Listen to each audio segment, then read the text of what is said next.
Our other big story at 6 o'clock tonight, a major break in a Northern Virginia cold case spanning more than 3 decades. This case involves the manager of a farm owned by a wealthy family. Tonight, police say more than 30 years after the victim was found dead, they have made an arrest. Northern Virginia Bureau Chief Jeff Goldberg live in Warrenton tonight with the late developing details just released by investigators. Jeff, what have you learned?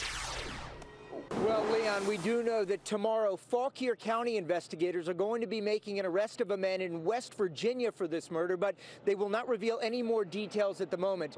This was a case that captivated the region and gained national attention. A stranger from Indiana who became very close with a local well-known and wealthy family and whose murder left people stunned.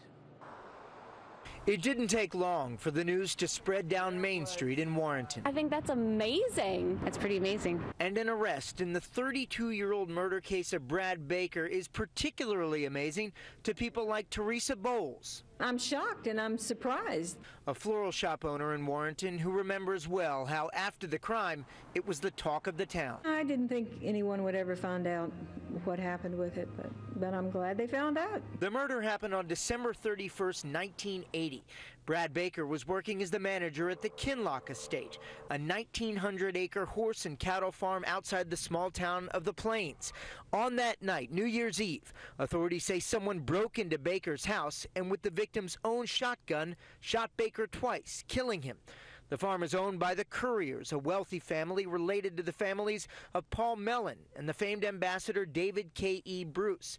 No arrest was ever made in the murder, and theories and rumors about what happened ran wild until now. We feel like it's a major accomplishment. Lieutenant James Hartman with the Fauquier County Sheriff's Office says new information and interviews led to the ID of the suspect and other witnesses. It was more of a gradual thing, but obviously over the years, trying to work toward this end, when it finally comes, it seems to happen pretty fast.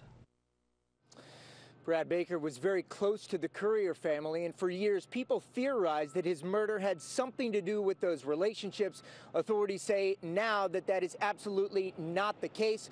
We will learn a whole lot more when investigators hold a news conference here tomorrow afternoon.